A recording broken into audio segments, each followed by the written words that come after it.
മുകുന്ദന് പനത്തോട്ടമുണ്ടായിരുന്നു. അവൻ സ്വന്തമായി പനമരത്തിൽ കയറി നൊങ്ക് പറിച്ചിടും. പിന്നീട് ആ നൊങ്കെല്ലാം എടുത്ത് വ്യാപാരിയുടെ കയ്യിൽ കൊണ്ടുപോയി കൊടുത്തിട്ട് അതിൻ്റെതായ കാശ് വാങ്ങിക്കും. ഇത് നോക്കൂ സാറേ, പനനൊങ്ക് ഇന്ന് നിങ്ങൾ കുറെ തരാൻ നോക്കൂ. മാർക്കറ്റില് പനനൊങ്കിന് നല്ല ഡിമാൻഡ് ഉണ്ട്. ശരി സാർ, നാളെ തൊട്ട് ഞാൻ കുറെ പനനൊങ്ക് കൊണ്ടുവരാൻ ശ്രമിക്കാം. ശരി. മുകുന്ദന്റെയും മയൂരിയുടെയും ഒരേ ഒരു മകളാണ് മീന. മീന, നീ എവിടെയാ ഉള്ളത്? ഇത്രയും സമയം ഇവിടെയായിരുന്നു. ഒരു പക്ഷെ ഫ്രണ്ട്സിനോടൊപ്പം കളിക്കാൻ പോയതായിരിക്കും അവൾ. പക്ഷെ നിങ്ങൾ എന്തിനാ അവളെ തേടുന്നത്? അവള് പനനൊങ്ക് കഴിക്കണമെന്ന് പറഞ്ഞിരുന്നു. അതുകൊണ്ട് അവൾക്ക് ഞാൻ കുറച്ച് പനനൊങ്ക് വെട്ടി കൊണ്ടുവന്നിട്ടുണ്ട്. വരൂ. അപ്പോഴാണ് മീന, ഹായ് നൊങ്ക്, ഇതെനിക്ക് വളരെ ഇഷ്ടമാണ്. ഞാൻ ഇതെല്ലാം ഒറ്റയ്ക്ക് കഴിക്കും. ആ, നിനക്ക് വേണ്ടിയാണ് ഞാൻ കൊണ്ടുവന്നത്. മെല്ലച്ച കഴിച്ചോളൂ. മഴക്കാലമായിരുന്നു അത്. എന്നാലും മുകുന്ദൻ പനമരത്തിൽ കയറി നൊങ്ക് പറിച്ചിടുമായിരുന്നു. അപ്പോൾ എന്തു സംഭവിച്ചെന്നാൽ 2 ദിവസം മഴ നിൽക്കാതെ പെയ്തു. ദൈവമേ, എത്രയും പെട്ടെന്ന് ഈ മഴ നിന്നേ പറ്റുള്ളൂ. നിങ്ങൾ മരത്തിൽ കയറുമ്പോൾ ശ്രദ്ധിച്ചു കയറണേ. മരത്തിലൊക്കെ മഴ കാരണം പായൽ പിടിച്ചിട്ടുണ്ടാകും. ആ, ഞാൻ ശ്രദ്ധിച്ചെന്നെ മരത്തിൽ കയറുന്നത്. ഞാൻ എന്താ പുതിയതായിട്ടാണോ കയറാൻ പഠിക്കുന്നത്? നിങ്ങൾ വലിയ ബലശാലിയാണെന്ന് എനിക്കറിയാം. പക്ഷെ ശ്രദ്ധിച്ചു കയറിയാൽ മതി. ഓ ശരി എന്റെ ഓഫീസറേ, ഞാൻ പറഞ്ഞ് ശ്രദ്ധിച്ചോളാം. ദേ ഇപ്പൊ പോയി ഇപ്പൊ വരാം. ശരി. മുകുന്ദൻ പനമരത്തിൽ കയറി ഓരോരോ നൊങ്കായി പതുക്കെ പതുക്കെ പറിച്ചിട്ടു. കുറച്ചു സമയത്തിനകം ഇടിവെട്ടി. പിന്നെ പെട്ടെന്ന് മീന അവിടേക്ക് വന്നു. അച്ഛാ! മീനയുടെ ശബ്ദം കേട്ടതും മുകുന്ദന്റെ ശ്രദ്ധ തെറ്റിപ്പോയി.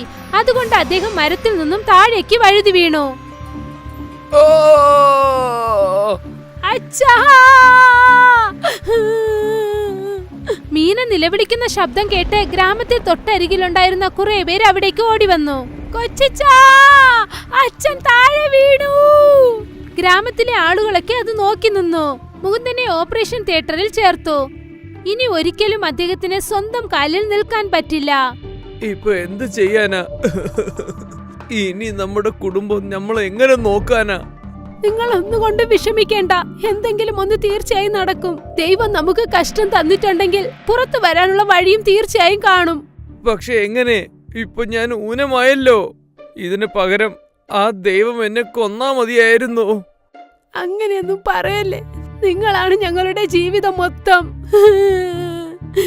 മയൂരിയും മുകുന്ദനും ഒരുപാട് വിഷമത്തിലായിരുന്നു. അവരുടെ ഭാവി എന്താകുമെന്ന് ആലോചിച്ച്. കുറച്ചു ദിവസങ്ങൾക്ക് ശേഷം മുകുന്ദനെ വീട്ടിലേക്ക് കൊണ്ടുവന്നു. അവർ രണ്ടുപേരും ചേർത്ത് വെച്ചിരുന്ന മുഴുവൻ കാശും അവനെ ചികിത്സിക്കാനായി കാലിയായി. ഞാൻ എന്തെങ്കിലും ഒരു ജോലി തേടാം. നീ ജോലിക്ക് പോകാൻ പോവാണോ? നീ ജോലിക്ക് പോയാൽ പിന്നെ വീട്ടു ജോലി ഇതൊക്കെ എങ്ങനെ ചെയ്യും? ഞാൻ എന്തെങ്കിലുമൊക്കെ ചെയ്യാൻ ചേട്ടാ. തീർച്ചയായിട്ടും വേറെ എന്തെങ്കിലും വഴിയുണ്ടാവും. ഈ വേദനയിലും തീർച്ചയായിട്ടും എന്നെ കൊണ്ട് ചെയ്യാൻ പറ്റും. വേണ്ട വേണ്ട, നിങ്ങൾ വിശ്രമിച്ചോളൂ. ഇല്ല മയൂരി, ഞാൻ എന്നും നിനക്ക് ഭാരമായിട്ടുണ്ടാവില്ല. ഈ അവസ്ഥയിൽ നിങ്ങളെ കൊണ്ട് എന്ത് ചെയ്യാൻ പറ്റും? തീർച്ചയായിട്ടും എന്തെങ്കിലും ഉണ്ടാവും. അടുത്ത ദിവസം മുതൽ മയൂരി ജോലി തേടാൻ തുടങ്ങി. അവൾ ഒരുപാട് കമ്പനികളിലും കടകളിലും ചെന്ന് കേട്ടു. പക്ഷെ എവിടെയും അവൾക്ക് ജോലി ലഭിച്ചില്ല. എവിടെയും എനിക്കൊരു ജോലി കിട്ടിയില്ല. ഞാൻ എന്തെങ്കിലും പുതിയതായി വ്യാപാരം ചെയ്യാമെന്ന് ആലോചിക്കുന്നു. പക്ഷേ എന്ത് വ്യാപാരമാണ്? എന്നെ കൊണ്ട് എന്തെങ്കിലും സഹായം ചെയ്യാൻ പറ്റുമോ? ഞാൻ മാർക്കറ്റിലൊരു ബക്കോട കട കണ്ടു. അവിടെ നല്ല തിരക്കുണ്ടായിരുന്നു. ഞാനും വളരെ നന്നായിട്ട് ബക്കോട ചെയ്യും. എന്തുകൊണ്ട് ഞാനും ബക്കോട വിറ്റുകൂടാ? അത് ചെയ്യാലോ. പക്ഷേ എല്ലാവർക്കും ആ കടയിലെ പക്കോടയാണ് വളരെ ഇഷ്ടപ്പെടുന്നത്. അതുകൊണ്ട് നീ വല്ല പുതിയ എന്തെങ്കിലും പക്കോട ഉണ്ടാക്കിയാലേ ഹിറ്റാവുള്ളൂ. പുതിയെന്ന് വെച്ചാൽ? അതായത് ചൈനീസ് പക്കോടയുണ്ട്, അത് കുട്ടികൾക്ക് വളരെ ഇഷ്ടപ്പെടും. അതുപോലെ എന്തെങ്കിലും പുതിയതായിട്ട്. വേറെ എന്തെങ്കിലും ഒന്ന് വെച്ചാ? മീന, നീ പറ, നിനക്ക് എന്താണ് ഒരുപാട് ഇഷ്ടമുള്ളത്? എനിക്ക് മാഗിയാണ് ഇഷ്ടം. മാഗി പക്കോട ഇട്ടാൽ എങ്ങനെ ഇരിക്കും? മാഗിയിൽ പക്കോട ചെയ്യാൻ പറ്റുമോ? ഹാ, അതും നല്ല ക്രിസ്പി ആയിട്ട്. നോക്കൂ മീന, പെട്ടെന്ന് ചെന്ന് ഒരു പാക്കറ്റ് മാഗി വാങ്ങിക്കൊണ്ടുവാ. മീന മാഗി വാങ്ങിക്കാനായി ചെന്നു. പിന്നെ കുറച്ചു സമയത്തിനകം 2 മാഗി പാക്കറ്റുമായി വന്നു. മീന മാഗിയെ വേവിച്ചെടുത്തു. എന്നിട്ട് അതിൽ കുറച്ച് മസാലകൾ ചേർത്ത് അതിനെ ചീനിച്ചട്ടിയിലിട്ട് പൊരിച്ചെടുത്തു. പക്കോട റെഡിയായി. മീന അവരുടെ അമ്മ ചെയ്യുന്നത് നോക്കിക്കൊണ്ടേയിരുന്നു. മീനയുടെ അമ്മ മാഗി പക്കോട ചെയ്തുകൊണ്ടിരുന്നപ്പോൾ തന്നെ അതിൽ നിന്നും ഒരു പക്കോട എടുത്ത് മീന കഴിക്കാൻ തുടങ്ങി. ഉടനെ അമ്മ പറഞ്ഞു, പതുക്കെ പതുക്കെ, നല്ല ചൂടുണ്ട്, നല്ല രുചിയുണ്ട് അമ്മേ, വാവ്. മീന ഒരു മാഗി പക്കോട എടുത്ത് തന്റെ അച്ഛന് കൊണ്ടുപോയി കൊടുത്തു. ഇത് ശരിക്കും വളരെ നന്നായിട്ടുണ്ട്. ആ, ഞാൻ പറഞ്ഞില്ലേ ഞാൻ വളരെ നന്നായിട്ട് പക്കോട ഉണ്ടാക്കുമെന്ന്. ഈ മാഗി പക്കോട മാർക്കറ്റിൽ വിൽക്കുമോ? ആഹാ, നന്നായിട്ട്, ഇത് തീർച്ചയായിട്ടും വിജയിക്കും.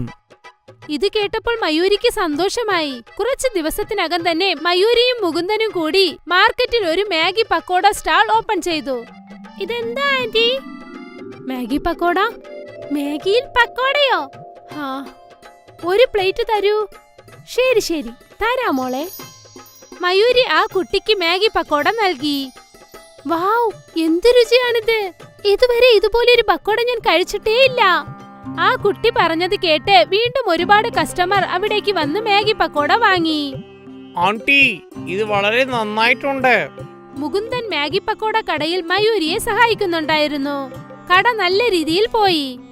ആദ്യ ദിവസം തന്നെ മുകുന്ദനും മയൂരിയും കൂടി ഒരുപാട് കാശുണ്ടാക്കി. രണ്ടുപേരും സന്തോഷത്തോടെ വീട്ടിലേക്ക് പോയി. ഞാൻ ആലോചിച്ചു പോലും നോക്കില്ല നമുക്ക് ഇത്രയും വരുമാനം കിട്ടുമെന്ന്. ഈ കഷ്ടത്തിലും നമുക്ക് കിട്ടിയ വളരെ സന്തോഷമായ കാര്യമാണിത്. അച്ഛാ, നിങ്ങൾ വിഷമിക്കാതെ ഇരിക്കൂ. നമ്മുടെ എല്ലാ സങ്കടങ്ങളും ഇതോടെ മാറും. നിങ്ങളുടെ അസുഖവും മാറും. മുഴുവൻ കുടുംബവും നല്ല വിശ്വാസത്തോടെ ആയിരുന്നു. എല്ലാരും ഒന്നിച്ച് അതിനായി ശ്രമിക്കുന്നുണ്ടായിരുന്നു. അവരുടെ മാഗി പക്കോട വ്യാപാരം നല്ല രീതിയിൽ പോയിക്കൊണ്ടിരുന്നു. കസ്റ്റമേഴ്സിന്റെ തിരക്കും ഒരിക്കലും കുറഞ്ഞില്ല. കൂടെ തന്നെ അവരുടെ വരുമാനവും അധികരിച്ചുകൊണ്ടേയിരുന്നു. മാഗി പക്കോട പെട്ടെന്ന് ഫേമസ് ആയി. നല്ല പണം വന്നത് കാരണം മുകുന്ദനെ നല്ല രീതിയിൽ അവർ ചികിത്സിക്കാൻ തുടങ്ങി. ചികിത്സ ചെയ്തതുകൊണ്ട് ഈ ട്രീറ്റ്മെന്റ് മൂലമായിട്ട് മുകുന്ദ് സാർ നിങ്ങൾ കൊണ്ട് നടക്കാൻ പറ്റും തോന്നുന്നു. കുറച്ച് സെറ്റ് ഓഫ് സർജറി ചെയ്താൽ ശരിയാവും. കാരണം ഈ ട്രീറ്റ്മെന്റ് കൊണ്ട് നിങ്ങളുടെ ബോഡി വളരെ നന്നായിട്ട് തന്നെ റിയാക്ട് ചെയ്യുന്നുണ്ട്. ഡോക്ടർ പറഞ്ഞത് കേട്ട് മൊത്ത കുടുംബവും ഒരുപാട് സന്തോഷിച്ചു. 6 മാസങ്ങൾക്ക് ശേഷം ഇപ്പോൾ മയൂരി സ്വന്തമായ ഒരു മാഗി പക്കോട സ്റ്റാൾ ആരംഭിച്ചു. മനസ്സു നിറയുള്ള സന്തോഷം കാരണം മുകുന്ദന്റെ അസുഖവും മാറി. അദ്ദേഹം പതുക്കെ പതുക്കെ ഒരു വടി പിടിച്ച് നടക്കാൻ തുടങ്ങി. വീട്ടിലുള്ളവരുടെ ആത്മവിശ്വാസം കാരണം മുകുന്ദന്റെ ആത്മവിശ്വാസം വർദ്ധിച്ചു. അതുകൊണ്ട് അദ്ദേഹം എണീറ്റ് നടക്കാൻ തുടങ്ങി. ഇതെല്ലാം തന്നെ ആ മാഗി പക്കോട കാരണമാണ് സംഭവിച്ചത്. പിന്നെ അവരുടെ ആ മാഗി പക്കോട അവരുടെ ജീവിതം തന്നെ മാറ്റിമറിച്ചു. ഇതാണ് കബീർ സിംഗ്. കബീർ സിംഗ് ഒരു ഇന്ത്യക്കാരനാണ്. അവൻ ഉപരിപഠനത്തിനു വേണ്ടി യുഎസിലേക്ക് എത്തിയതാണ്. ഈയിടെയായിട്ട് കബീർ സിംഗ് കുറച്ച് വിഷമത്തിലാ. കാരണം കയ്യിൽ പണം കുറവായിരുന്നു. ഏയ് കബീറെ, നിനക്ക് ഞാനൊരു പുതിയ ജോലി കണ്ടുപിടിച്ചിട്ടുണ്ട്. ഇവിടെ അടുത്തൊരു ബർഗർ കടയിലാണെന്നേ. നീ ഇന്ന് തന്നെ പൊക്കോ, ഇല്ലെങ്കിൽ വേറെ ആരെങ്കിലും ആ ജോലി തട്ടിയെടുക്കും. ഇല്ലില്ല, നീ പേടിക്കണ്ട, ഇന്ന് തന്നെ ഞാൻ പൊക്കോളാം. കബീർ ബർഗർ ഷോപ്പിൽ ഇന്റർവ്യൂവിന് പോയി. അവിടെ അവന് ആ ജോലി ലഭിച്ചു. അന്ന് മുതൽ തന്നെ അവൻ അവിടെ ജോലി ചെയ്യാനും തുടങ്ങി. സത്യത്തിൽ അവന് ബർഗർ ഉണ്ടാക്കാൻ അറിയില്ലായിരുന്നു. പക്ഷെ അത് അത്ര ബുദ്ധിമുട്ടുള്ളതായിരുന്നില്ല. അവൻ ബർഗർ ഉണ്ടാക്കുന്നത് പെട്ടെന്ന് പഠിച്ചു. Your order ma'am. Thank you. Kabir Singh സന്തുഷ്ടനായിരുന്നു. കാരണം അവന് നല്ല വരുമാനം ലഭിക്കുന്നുണ്ടായിരുന്നു. കൂടാതെ ഭക്ഷണവും. കുറച്ചു നാളുകൾ കബീർ സിംഗിന് വളരെ നല്ലതായി കടന്നുപോയി. പക്ഷെ പെട്ടെന്ന് അത് അവന് മുഷിച്ചിലുണ്ടാക്കി. അവന് മസാലയില്ലാത്ത ഭക്ഷണം കഴിക്കുന്നത് ഒട്ടും ഇഷ്ടമേ അല്ലായിരുന്നു. എടോ, നിങ്ങൾ ഈ മസാല ഇല്ലാത്ത ഭക്ഷണം എങ്ങനെയാ കഴിക്കുന്നേ? Why don't you like this? എനിക്കിത് കഴിച്ച് ബോറടിക്കാൻ തുടങ്ങി ശരിക്കും പറഞ്ഞ. അടുത്ത ദിവസം കബീർ ബർഗർ ഷോപ്പിലേക്ക് വരുന്ന വഴിക്ക് അവന്റെ നോട്ടം കടയിലിരിക്കുന്ന മാഗി പാക്കറ്റിലുടക്കി. ആ, ഇന്ന് ബർഗറിന് പകരം മാഗി കഴിക്കാം. ഒന്നുമില്ലെങ്കിൽ ടേസ്റ്റി ആയിരിക്കുമല്ലോ. കബീർ ആ കടയിൽ നിന്നും ഒരു പാക്കറ്റ് മാഗി വാങ്ങി. അവൻ എല്ലാ ദിവസത്തെയും പോലെ ബർഗർ ഷോപ്പിൽ ജോലി തുടങ്ങി. രാത്രിയിൽ ബർഗർ ഷോപ്പ് അടച്ചപ്പോൾ എല്ലാ ജോലിക്കാരും അവരവർക്കുള്ള ബർഗറുകൾ ഉണ്ടാക്കുവാൻ തുടങ്ങി. എന്നാൽ കബീർ തനിക്ക് വേണ്ടി മാഗിയാണ് ഉണ്ടാക്കിയത്. എന്നിട്ട് അവൻ അത് ആസ്വദിച്ച് കഴിച്ചു. അന്നു മുതൽ കബീർ ചില ദിവസം ബർഗറും ചിലപ്പോഴൊക്കെ മാഗിയും കഴിക്കാൻ തുടങ്ങി. അവൻ ഹാപ്പി ആയിരുന്നു. ഒരു ദിവസം ബർഗർ ഷോപ്പിൽ അധികം ആളുകളൊന്നും ഉണ്ടായിരുന്നില്ല. കബീറിന് ഒരു ജോലിയും ഇല്ലായിരുന്നു. എന്തെങ്കിലും പുതിയതായിട്ടുണ്ടാക്കുന്നത് അവൻ ആലോചിച്ചു. അവൻ ബാഗിൽ നിന്നും മാഗി നൂഡിൽസ് എടുത്ത് പുറത്തേക്ക് വെച്ചു. Today again Maggi. What is happen to you Kabir? അല്ല, ഇന്ന് പുതിയൊരു കാര്യം ചെയ്യാൻ പോവാ. കബീർ ബർഗറിൽ നിന്നും ബൺ എടുത്തു. എന്നിട്ട് മാഗി ഉണ്ടാക്കി. പിന്നീട് ആ മാഗി എടുത്ത് പാറ്റീസ് ഉണ്ടാക്കുന്ന മെഷീനിലേക്ക് ഇട്ടുകൊടുത്തു. അങ്ങനെ മാഗി കൊണ്ടൊരു പാറ്റീസ് ഉണ്ടാക്കി. ആഹാ, ഇത് കൊള്ളാലോ. ഇത് നല്ല വട്ടത്തിലായല്ലോ. എന്തായാലും കൊള്ളാം, നന്നായിട്ടുണ്ട്. കബീറിന് സന്തോഷമായി. അവൻ മാഗിയുടെ ഒരു പാറ്റി കൂടി ഉണ്ടാക്കി. Wow, this dish looks delicious. Even I want one. കബീറും ആ വിദേശിയും ചേർന്ന് മാഗിയുടെ ബർഗർ ഉണ്ടാക്കി. എന്നിട്ടത് കഴിക്കാനും തുടങ്ങി. രണ്ടുപേർക്കും ആ ബർഗർ വളരെ നന്നായി ഇഷ്ടപ്പെട്ടു. Kabir, this dish was awesome. I want one more. Kabir വീണ്ടും വീണ്ടും ഓരോ ബർഗർ വീതം ഉണ്ടാക്കി. രണ്ടുപേരും രുചിയോടെ അത് വീണ്ടും കഴിച്ചു. അന്നവൻ ഭയങ്കര സന്തോഷത്തിലായിരുന്നു. കാരണം അവൻ പുതുതായി ഒരു കാര്യം ചെയ്തു. കുറച്ചു നാളുകൾ കഴിഞ്ഞു. ഒരു ദിവസം ബർഗർ ഷോപ്പിന്റെ മുതലാളി കബീറിന്റെ അരികിലെത്തി. അയാൾ മാഗി ബർഗറിനെ പറ്റി നല്ലത് കേട്ടറിഞ്ഞിരുന്നു. അദ്ദേഹത്തിനും ആ ബർഗർ കഴിക്കാൻ ആഗ്രഹമുണ്ടായിരുന്നു. കബീർ അദ്ദേഹത്തിന് വേണ്ടിയും മാഗി ബർഗർ ഉണ്ടാക്കി. This is good. Add this to the menu. I'll give you 10% commission. Well done, boy. ഇത് കേട്ട് കബീറിന് വലിയ സന്തോഷമായി. അവന്റെ മാഗി ബർഗർ അവിടുത്തെ മെനുവിലേക്ക് ചേർക്കപ്പെട്ടിരിക്കുന്നു. അതുമാത്രമല്ല, അതിന്റെ പേരിൽ 10% കമ്മീഷനും കിട്ടാൻ പോകുന്നു.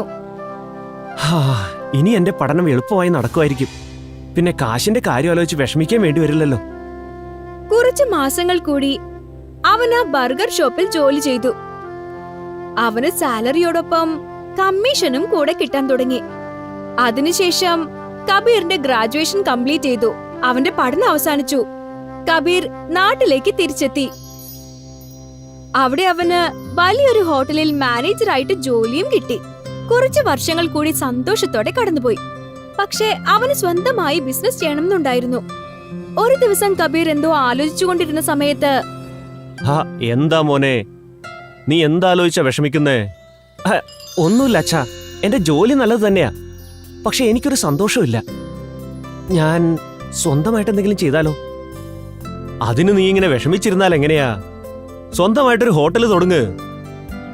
അത് ശരി തന്നെ, പക്ഷേ എന്താ ചെയ്യേണ്ടതെന്നറിയില്ല. ഇത്രയും നല്ല ജോലിയാണ്, പിന്നെ ശമ്പളവും നല്ലത് തന്നെ. നോക്ക് മോനെ, നമ്മുടെ മനസ്സിഷ്ടപ്പെടുന്ന ജോലിയാ ഓരോ മനുഷ്യനും ചെയ്യേണ്ടത്. അത് ശരിയാണച്ചാ. എന്റെ മനസ്സിനിഷ്ടം മാഗി ബർഗർ ഉണ്ടാക്കുന്നതിലായിരുന്നു.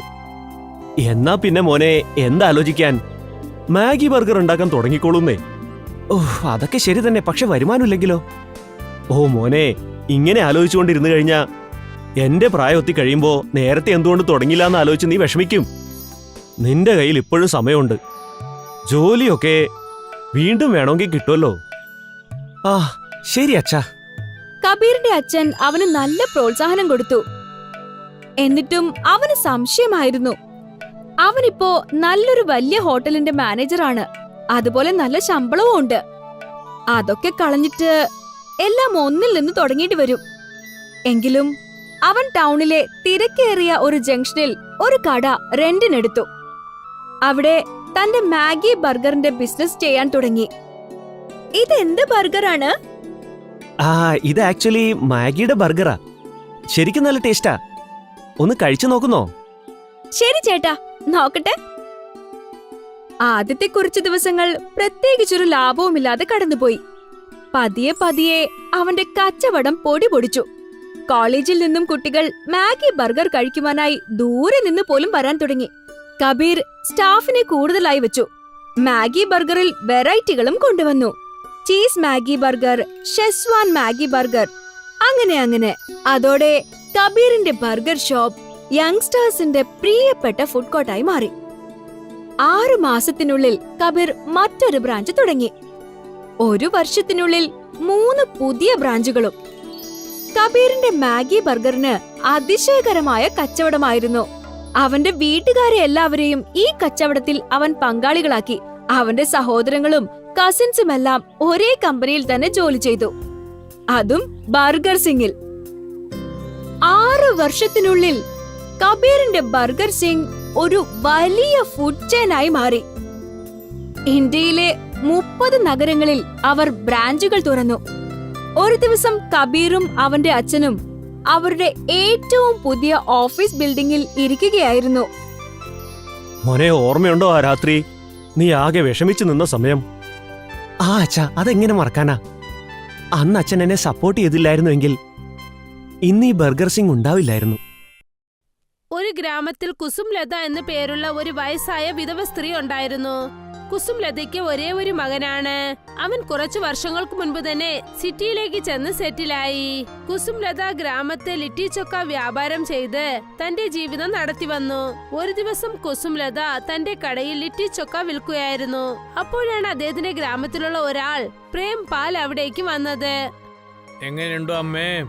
ദൈവത്തിന്റെ അനുഗ്രഹം കൊണ്ട് നന്നായിരിക്കുന്നു. ഞാൻ ഇപ്പോഴൊക്കെ നോക്കിക്കൊണ്ടിരിക്കുകയാണല്ലോ, നിങ്ങൾ ഉണ്ടാക്കുന്ന ലിറ്റി ചുക്ക വളരെ കുറവായിട്ടാണല്ലോ വെക്കുന്നത്. മുൻപത്തേക്കാൾ വ്യാപാരം വളരെ കുറവാണ്.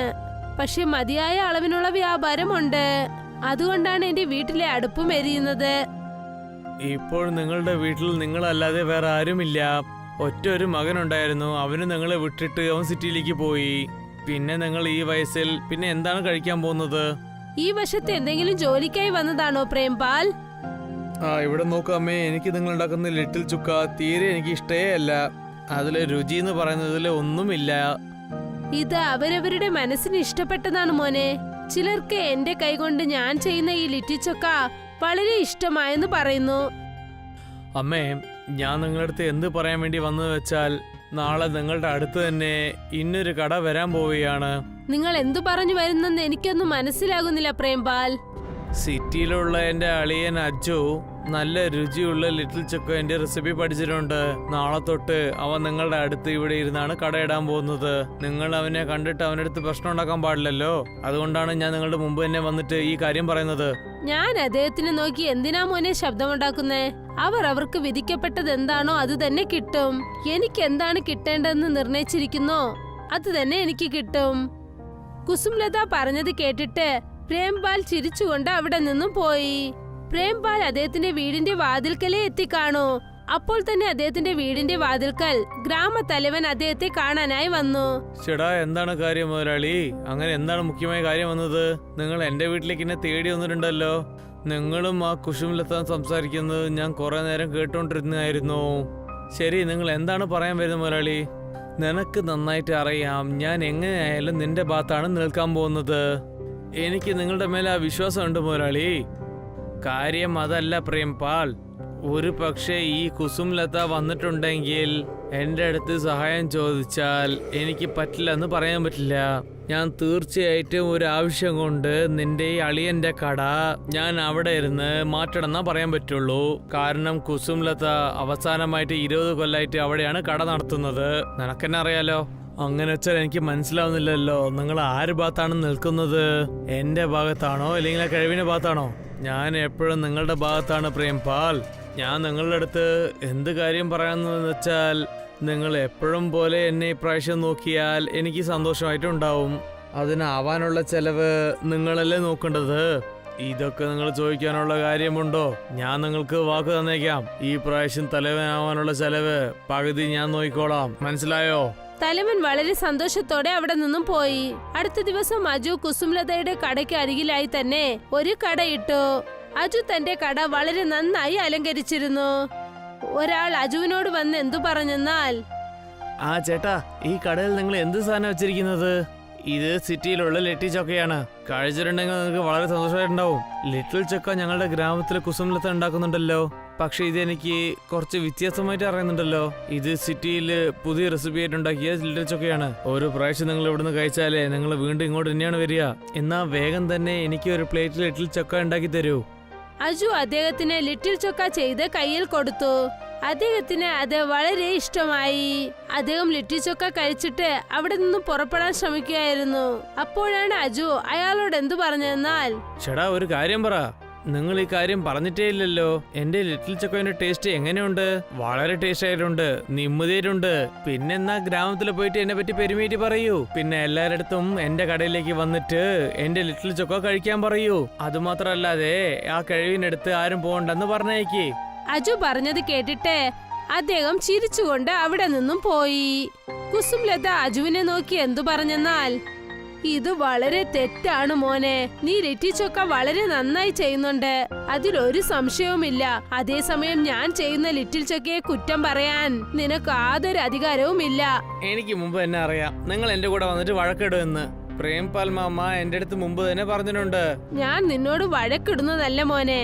നീ ഗ്രാമത്തിൽ നിന്റെ ലിറ്റിൽ ചൊക്കയെ കുറിച്ച് മഹത്വമായി പറയാൻ പറയുന്നു, പിന്നെ എന്റെ വ്യാപാരത്തെ കുറിച്ച് കുറ്റം പറയുന്നു. ഞാൻ എപ്പോഴും നിങ്ങളെയും പിന്നെ നിങ്ങളുടെ ലിറ്റിൽ ചൊക്കോനെ പറ്റി ഇങ്ങനെയാണ് പറയാൻ പോകുന്നത്. നിങ്ങളെ കൊണ്ട് എന്ത് ചെയ്യാൻ പറ്റുമോ നിങ്ങൾ ചെയ്തോളൂ. ആ ദിവസത്തിന് ശേഷം ആരെങ്കിലും അറിയാതെ പോലും കുസുംലതയുടെ കടയിലേക്ക് എത്തിക്കഴിഞ്ഞാൽ അവർക്ക് അജു തന്റെ കൈകൊണ്ട് ചെയ്ത ലിറ്റി ചൊക്ക ഫ്രീ ആയിട്ട് നൽകാൻ തുടങ്ങി. അദ്ദേഹത്തിന് അജുവിന്റെ കൈകൊണ്ട് ചെയ്ത ലിറ്റി ചൊക്ക വളരെ ഇഷ്ടപ്പെട്ടു. പതുക്കെ പതുക്കെ അജു കുസുംലതയുടെ കസ്റ്റമേഴ്സ് എല്ലാവരെയും തന്റെ വശത്തേക്ക് എടുത്തു. കുസുംലത വേറെ വഴിയില്ലാതെ ഗ്രാമത്തലവനെ കാണാൻ ചെന്നു. എന്ത് കാര്യമാണ് കുസുംലത, നിങ്ങൾക്ക് എന്താണ് ഇന്ന് ഗ്രാമത്തിന് തലവിനെ പറ്റി ഓർമ്മ വന്നത്? തലവൻ സാറേ, നിങ്ങൾ സംസാരിക്കുന്നത് കണ്ടാൽ ഒന്നും അറിയാത്തതുപോലെ സംസാരിക്കുന്നു. സാർ, ഇതൊരു ചെറിയ ഗ്രാമമാണ്. അങ്ങനെ ആർക്കെങ്കിലും ഒരു തുമ്മൽ വന്നാൽ പോലും അത് മൊത്ത ഗ്രാമത്തിനും അറിയുന്നതാണ്. എനിക്ക് നന്നായിട്ട് അറിയാം. നിങ്ങൾ ആ പ്രേംപാളിന്റെ അളിയനെ പറ്റി കംപ്ലൈന്റ് ചെയ്യാൻ വേണ്ടിയല്ലേ വന്നിരിക്കുന്നത്. നിങ്ങൾ ഏത് മരത്തിന്റെ താഴെ നിങ്ങളുടെ കട വെച്ചിട്ടുണ്ടോ ആ സ്ഥലം നിങ്ങളുടെ അല്ല, ഗ്രാമത്തിന്റെയാണ്. പിന്നെ ആ സ്ഥലത്തിൽ ആർക്ക് വേണമെങ്കിലും കട വെക്കാനുള്ള യോഗ്യത ഉണ്ട്. തലവൻ സാറേ, നിങ്ങൾ എന്നെ കുറിച്ച് തെറ്റിദ്ധരിച്ചിരിക്കുകയാണ്. അജു അവിടെ കടയിട്ടതിൽ എനിക്ക് യാതൊരു പ്രശ്നവുമില്ല. അവൻ എന്റെ കസ്റ്റമേഴ്സ് എല്ലാവരെയും ശല്യം ചെയ്യുന്നു. പിന്നെ ഞാൻ ചെയ്യുന്ന ലിറ്റി ചൊക്കയെ കുറിച്ച് എല്ലാരോടും കുറ്റം പറയുന്നു. അത് തെറ്റാണ് തലവൻ സാർ. നിങ്ങൾ പറഞ്ഞത് ആര് വേണ്ടെന്ന് പറഞ്ഞിട്ടില്ലല്ലോ കുസുംലത. നിങ്ങൾ അവന്റെ ലിറ്റിൽ ചൊക്കനെ പറ്റി തെറ്റായിട്ട് പറയൂ. അവൻ ഫ്രീ ആയിട്ട് എല്ലാവർക്കും ലിറ്റിൽ ചൊക്ക കൊടുത്താൽ നിങ്ങളും കൊടുത്തേക്ക്. നിങ്ങൾ രണ്ടുപേരുടെയും പ്രശ്നം എടുത്തിട്ട് ഇങ്ങോട്ടൊന്നും കൊണ്ടുവരണ്ട. നിങ്ങൾക്ക് ഇവിടുന്ന് പോയേക്കാം. കുസുംലത സങ്കടത്തോടെ അവിടെ നിന്നും പോയി. കുസുംലത ലിറ്റിൽ ചൊക്ക വളരെ നന്നായി ചെയ്യുന്നുണ്ടായിരുന്നു. പക്ഷെ ഇപ്പോൾ ഗ്രാമത്തിലെ ജനങ്ങൾ ആരും തന്നെ അവരുടെ ലിറ്റിൽ ചൊക്ക കഴിക്കാറേ ഇല്ല. ഒരു ദിവസം എന്തുണ്ടായെന്നാൽ ഒരു 10 വയസ്സ് ചെറിയ കുട്ടി ഒരു അഴുക്കായ ഡ്രസ്സ് ഇട്ടുകൊണ്ട് അജുവിന്റെ കടയുടെ അടുത്തേക്ക് വന്നു നിന്നു. എനിക്ക് നന്നായിട്ട് വിശക്കുന്നു. നിന്റെ ഈ മോശമായ ഡ്രസ്സ് ഇട്ടിട്ട് കണ്ടാൽ എനിക്ക് തോന്നി വെച്ചാൽ നിന്റെ അടുത്ത് ഭക്ഷണം കഴിക്കാൻ പോലും കാശുണ്ടാവില്ലെന്ന് തോന്നുന്നല്ലോ. നിങ്ങൾ പറഞ്ഞത് വളരെ ശരിയാണ്. എന്റെ കയ്യിൽ ഇപ്പോൾ കാശില്ല. എനിക്ക് കഴിക്കാൻ എന്തെങ്കിലും തരുവോ? ഏയ്, നിനക്ക് ഭിക്ഷ എടുക്കണമെങ്കിൽ നീ പോയിട്ട് ഗ്രാമത്തിൽ ഭിക്ഷ എടുക്ക്. എന്റെ കടലിന് മുമ്പ് ഒന്നും ഇവിടെ നിൽക്കാൻ പാടില്ല. ഇവിടുന്ന് പോയേക്കണം. എന്റെ ബിസിനസിന് സമയമായി. ആ ചെറിയ കുട്ടി വളരെ സങ്കടത്തോടെ കുസുംലതയുടെ കടയുടെ മുൻപിൽ വന്നു നിന്നു. എന്തു പറ്റി മോനെ? എനിക്ക് വളരെ ഭയങ്കരമായി വിശക്കുന്നു. നിന്റെ പേരെന്താ മോളെ? എന്റെ പേര് രാധ. കുസുംലത ആ കുട്ടി രാധയ്ക്ക് ഒരു പ്ലേറ്റ് ലിറ്റിൽ ചൊക്ക നൽകി. രാധ കുറച്ചു സമയത്തിനകം അതെല്ലാം തന്നെ കഴിച്ചു. നിനക്ക് കുറച്ചുകൂടി വേണോ മോളെ? അതെ, ഇത് വളരെ നന്നായിട്ടുണ്ട്. കുസുംലത ചിരിച്ചുകൊണ്ട് ഇനിയൊരു പ്ലേറ്റ് കൂടി രാധയ്ക്ക് നൽകി. രാധ മറ്റൊരു പ്ലേറ്റ് ലിറ്റിൽ ചൊക്ക കഴിച്ചുകൊണ്ട് ചിരിച്ചുകൊണ്ട് എന്തു പറഞ്ഞെന്നാൽ, നിങ്ങൾ ചെയ്തിരിക്കുന്ന ഈ ലിറ്റിൽ ചൊക്ക വളരെ നന്നായിട്ടുണ്ട്. അതെ, പക്ഷെ എന്റെ കൈകൊണ്ട് ചെയ്യുന്ന ഈ ലിറ്റിൽ ചൊക്കയെ ഗ്രാമത്തിലെ ജനങ്ങൾ ആരും തന്നെ കഴിക്കാറില്ല. അപ്പോ നിങ്ങൾ ലിറ്റിൽ ചൊക്കയിൽ മാഗി ചേർക്കുകയാണെങ്കിൽ അതിനുശേഷം നിങ്ങളുടെ മാഗി ലിറ്റിൽ ചൊക്കയെ ആർക്കും തടയാനാവില്ല. ആരൊക്കെ അത് കഴിക്കുന്നോ ആ രുചി അവരൊരിക്കലും മറക്കുകയില്ല. മനസ്സിലായോ? അയ്യോ പൊന്നുമോളെ, ഞാനൊന്നും പഠിക്കാത്തവളാണ്. എന്റെ കാലത്തിലുള്ളവർക്കൊക്കെ മാഗി എന്ന് പറഞ്ഞാൽ എന്താണെന്ന് പോലും അറിയില്ല. എന്നെ കൊണ്ട് എങ്ങനെ ചെയ്യാൻ സാധിക്കും? നിങ്ങൾ വിഷമിക്കേണ്ട. ഞാൻ നാളെ രാവിലെ 5 മണിക്ക് നിങ്ങളുടെ വീട്ടിലേക്ക് വരാം. അത് ചെയ്യാനുള്ള വിധം നിങ്ങൾക്ക് പറഞ്ഞു തന്നിട്ട് പോകാം. ഇങ്ങനെ പറഞ്ഞിട്ട് രാധ അവിടെ നിന്നും പുറപ്പെട്ടു പോയി. കുസുംലത ആ കുട്ടി പറഞ്ഞത് വലുതായിട്ട് എടുത്തില്ല. അടുത്ത ദിവസം കുസുംലത രാവിലെ 5 മണിക്ക് തന്നെ എണീറ്റു. കുസുംലത ഉറക്കത്തിൽ നിന്ന് എണീറ്റു. അപ്പോഴാണ് അവരുടെ വീടിന്റെ കതക് തട്ടുന്ന ശബ്ദം കേട്ടത്. ഇത്ര അതിരാവിലെ ആരായിരിക്കും വന്നത്? ചെന്ന് ആരാണെന്ന് നോക്കാം.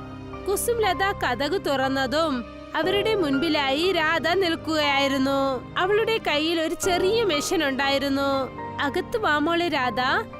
നീ വരാന്ന് പറഞ്ഞ കാര്യം മറന്നുപോയി മോളെ.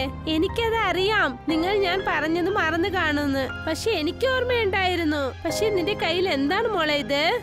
ഇതൊരു മെഷീനാണ്. ഈ മെഷീന്റെ അകത്ത് നിങ്ങളുടെ കൈകൊണ്ടുണ്ടാക്കിയ മാവ് ഇതിനകത്ത് ഇടുകയാണെങ്കിൽ ഇതിനകത്തുനിന്നും ഒരുപാട് മാഗി വരുന്നതായിരിക്കും. പിന്നെ ആ മാഗി ലിറ്റിൽ ചോക്കയിൽ നിങ്ങൾ കലർത്തി വിൽക്കൂ. അതിനുശേഷം നോക്കിക്കോ, ഈ ഗ്രാമം മൊത്തം മാഗി ലിറ്റിൽ ചോക്കയുടെ രുചി കണ്ടിട്ട് മയങ്ങിപ്പോകും. കുസുംലത അതുപോലെ തന്നെ ചെയ്തു. തന്റെ കൈകൊണ്ടുണ്ടാക്കിയ മാവ് ആ മെഷീനകത്തേക്ക് ഇട്ടു. പിന്നെ ആ മെഷീനകത്തുനിന്നും റെഡിയായ ഒരുപാട് മാഗി വരാൻ തുടങ്ങി. രാധ കുസുംലതയോട് ലിറ്റിൽ ചോക്ക മാഗി എങ്ങനെ ചെയ്യണമെന്നുള്ള കാര്യങ്ങൾ പറഞ്ഞു കൊടുത്തു. പെട്ടെന്ന് കുസുംലതയ്ക്ക് എല്ലാം മനസ്സിലായി. എന്നാൽ ഞാൻ പോകട്ടെ, കുറച്ചു ദിവസങ്ങൾക്ക് ശേഷം വരാം. അതുവരെ ഈ മെഷീൻ നിങ്ങളുടെ കയ്യിലിരിക്കട്ടെ. അടുത്ത ദിവസം തന്നെ കുസുംലത മാഗി ലിറ്റിൽ ചോക്ക കടയിട്ടു. ഓ, ഇതെന്താണമ്മേ, നിങ്ങൾ അറിഞ്ഞിട്ടാണോ ഈ ലിറ്റിൽ ചക്കയില് മാഗി ഇട്ടിരിക്കുന്നത്? ഇത് വിഷമായി പോവല്ലോ. ഇത് ആർക്ക് കഴിക്കാൻ പറ്റും? അപ്പോഴാണ് അതുവഴി ഒരാൾ പോയിക്കൊണ്ടിരുന്നത്. അദ്ദേഹം ഉടൻ തന്നെ കുസുമലതയുടെ അടുത്തേക്ക് വന്ന് എന്തു പറഞ്ഞെന്നാൽ, ചേടാ, നല്ല മണമാണല്ലോ വരുന്നത്. ഇത് എന്തിന്റെ മണമാണെന്ന് പറയാൻ പറ്റുമോ? ഇത് എന്റെ കൈകൊണ്ട് ചെയ്ത മാഗി ലിറ്റിൽ ചോക്കയുടെ മണമാണ്. എന്റെ പൊന്നോ, ഞാൻ ഇതുവരെ കേട്ടതുവരെ ചോക്കയും പിന്നെ മാഗിയും രണ്ടും വ്യത്യാസമായ സാധനങ്ങളാണ്. ഇത് രണ്ടും ഇങ്ങനെ മിക്സ് ചെയ്ത പോലെ ഞാൻ കഴിച്ചിട്ടേ ഇല്ലല്ലോ. വേഗം എനിക്ക് തന്നെ ഒരു പ്ലേറ്റ് തന്നേക്ക്. കുസുംലത ഒരു പ്ലേറ്റിൽ മാഗി ലിറ്റിൽ ചോക്ക ഇട്ട് അദ്ദേഹത്തിന് നൽകി. അദ്ദേഹം കുറച്ചു സമയത്തിനകം തന്നെ എല്ലാം കഴിച്ചു. എന്റെ പൊന്നോ, വളരെ നന്നായിട്ടുണ്ട്. അദ്ദേഹം എന്തു പറഞ്ഞെന്നാൽ ഇത് ഇത്രത്തോളം രുചിയുള്ളതായിരിക്കുമെന്ന് അദ്ദേഹം വിചാരിച്ചു പോലും നോക്കിയില്ലാന്ന്. ഇങ്ങനെ പറഞ്ഞിട്ട് അദ്ദേഹം അവിടെ നിന്നും പുറപ്പെട്ടു പോയി. പിന്നെ അജു വളരെ ദേഷ്യത്തോടെ പല്ല് കടിച്ചു പിടിച്ചു നിൽക്കുകയായിരുന്നു. കുറച്ചു ദിവസങ്ങൾക്കകം ഗ്രാമം മൊത്തം കുസുംലതയുടെ കൈകൊണ്ട് ചെയ്ത മാഗി ലിറ്റിൽ ചോക്ക പ്രാബല്യമാകാൻ തുടങ്ങി. ഇപ്പോൾ അടുത്ത ഗ്രാമത്തിലെ ജനങ്ങൾ പോലും കുസുംലതയുടെ കൈകൊണ്ട് ചെയ്ത മാഗി ലിറ്റിൽ ചോക്ക കഴിക്കാനായി എത്താൻ തുടങ്ങി. ഇക്കാര്യം അജുവിന് വളരെ കഷ്ടമായി മാറി തുടങ്ങി. ഇപ്പോൾ അജുവിന്റെ അവസ്ഥ എങ്ങനെയായെന്നാൽ അദ്ദേഹത്തിന്റെ കടയിന്റെ മുൻപിൽ ഒരു പട്ടി പോലും നിൽക്കാറില്ല. അദ്ദേഹം വളരെ ദേഷ്യത്തോടെ പ്രേംപാലിനോട് എന്തു പറഞ്ഞെന്നാൽ, ഇത് എന്താ മച്ചാനെ, ദിവസം എനിക്ക് പ്രശ്നം മേലെ പ്രശ്നമാണല്ലോ വരുന്നത്. നിങ്ങൾ എന്താ ഒന്നും ചെയ്യാത്തത്? നീ ഒന്നും വിഷമിക്കണ്ട. ഞാൻ ഇന്ന് വൈകുന്നേരം തന്നെ തലവന്റെ അടുത്ത് എല്ലാ കാര്യങ്ങൾ പറഞ്ഞേക്കാം. അവർക്ക് കൊടുക്കാനുള്ള പങ്കൊക്കെ ഇനി എനിക്ക് കൊടുക്കാൻ പറ്റില്ല എന്നും ഞാൻ പറഞ്ഞേക്കാം. ഞാൻ അദ്ദേഹത്തിന് ഇത്രയും പങ്ക് തരികയാണെങ്കിൽ അതിന് പകരം അവരും നമ്മൾക്ക് സഹായിക്കാനുള്ള കാര്യങ്ങളൊക്കെ സഹായിക്കണ്ടേ? പ്രേംപാൽ വൈകുന്നേരം ആയപ്പോൾ തലവനെ ചെന്ന് കണ്ടു. എന്റെ കണ്ണിന് മുമ്പിൽ പകരം ഒരു കാര്യം മറക്കാൻ പറ്റില്ല പ്രേംപാൽ. കുസുംലത ഉണ്ടാക്കുന്ന മാഗി ലിറ്റിൽ ചൗക്ക ഇപ്പൊ ദൂരെയുള്ള ഗ്രാമങ്ങൾ വരെ എല്ലായിടത്തിലും ഫേമസ് ആയിട്ടുണ്ട്. അവളുടെ ഈ വളർച്ച കാണുമ്പോൾ എനിക്കും വല്ലാതെ അസൂയയുണ്ട്. ശരി, ഞാൻ എന്തെങ്കിലും ചെയ്തു നോക്കാം. അടുത്ത ദിവസം തലവൻ കുസുംലതയുടെ കടയുടെ അടുത്ത് വന്ന് എന്തു പറഞ്ഞെന്നാൽ, കുസുംലത ചേച്ചി, നിങ്ങൾ വേഗം നിങ്ങളുടെ കട എടുത്തിട്ട് വേറെ എവിടെയെങ്കിലും മാറ്റിയേക്കണം. പക്ഷെ എന്തിനാ അങ്ങനെ ചെയ്യാൻ പറയുന്നേ? കാരണം ഈ സ്ഥലം പ്രേംപാലും വാങ്ങിയിട്ടുണ്ട്. കാരണം ഈ സ്ഥലം അവരുടെ സ്വന്തമാണ്. കുസുംലത ചിരിച്ചുകൊണ്ട് തലവനെ നോക്കി എന്തു പറഞ്ഞെന്നാൽ, ഇനി ഞാൻ ഇവിടെ കട നടത്തേണ്ട ആവശ്യമില്ല തലവൻ സാറേ. കാരണം ഞാൻ ഗ്രാമത്ത് ഒരു കട സ്വന്തമായി വാങ്ങിച്ചിരിക്കുന്നു. ഇതിനുശേഷം ഞാൻ എന്റെ കടയിൽ മാഗി ലിറ്റിൽ ചോക്ക ചെയ്ത് വ്യാപാരം ചെയ്യും. കുറച്ചു ദിവസത്തിനകം തന്നെ കുസുംലത ആ ഗ്രാമത്തിൽ നല്ലൊരു കട തുറന്നു. പിന്നെ അവർക്കെന്ന് സ്വന്തമായ ഒരു നല്ല വീടും കെട്ടി. ഒരു ദിവസം രാത്രി കുസുംലത രാധയെ കുറിച്ച് ആലോചിക്കായിരുന്നു. അപ്പോഴാണ് അവരുടെ വീടിന്റെ കതക് ആരോ തട്ടിയത്. അവർ തന്റെ വീടിന്റെ കതക് തുറന്നു നോക്കിയപ്പോൾ രാധ നല്ല വസ്ത്രങ്ങൾ ഇട്ടുകൊണ്ട് ഒപ്പം ഒരു നല്ല മനുഷ്യനോടൊപ്പം നിൽക്കുകയായിരുന്നു. ഞാൻ ഇതുവഴി പോവുകയായിരുന്നു, അതുകൊണ്ടാ നിങ്ങളെ കണ്ടിട്ട് പോകാമെന്ന് വന്നത്. നീ തന്ന മെഷീൻ എന്റെ കയ്യിലാണുള്ളത് മോളെ. ആ മെഷീൻ നീ എടുത്തുകൊണ്ട് പോകാനാണോ മോളെ വന്നത്? പറയണമെങ്കിൽ അതൊരു മാന്ത്രിക മാഗി ലിറ്റിൽ ചോക്ക ചെയ്യുന്ന മെഷീനാണ്. നീ പറയുന്നത് എനിക്ക് മനസ്സിലാകുന്നില്ല. ഞങ്ങൾ ഈ ലോകത്തിലുള്ളവരല്ല. പക്ഷെ നിങ്ങൾ ഇങ്ങനെയും പറയാം, ഞങ്ങളെല്ലാം മാന്ത്രിക ലോകത്തിലുള്ളവരാണ്. പിന്നെ ഇദ്ദേഹമാണ് എന്റെ അച്ഛൻ. ഇടയ്ക്കിടയ്ക്ക് നിങ്ങൾ അപമാനപ്പെടുന്നത് ഞങ്ങൾ കണ്ടുകൊണ്ടേയിരുന്നു. പക്ഷെ ഞങ്ങൾക്കത് സഹിക്കാൻ സാധിച്ചില്ല. ഞാൻ എന്റെ അച്ഛൻ എന്നോട് പറഞ്ഞതുകൊണ്ടാണ് ഈ മെഷീൻ നിങ്ങൾക്ക് നൽകാനായി വന്നത്. ഈ മെഷീൻ ഇനി നിങ്ങളുടെ സ്വന്തമാണ്. നിങ്ങളെ കാണാൻ ഞാൻ ഇടയ്ക്കിടയ്ക്ക് ഇങ്ങോട്ട് വരും. ഇങ്ങനെ പറഞ്ഞിട്ട് രാധയും അവളുടെ അച്ഛനും അവിടെ നിന്നും മാഞ്ഞുപോയി. കുസുംലത ചിരിച്ചുകൊണ്ട് ആ വീടിന്റെ കതക് മൂടി. കുസുംലത ഇന്നും ആ മാന്ത്രിക മെഷീനിൽ നിന്ന് മാന്ത്രിക ലിറ്റിൽ ചോക്ക ചെയ്തുകൊണ്ടിരിക്കുകയാണ്.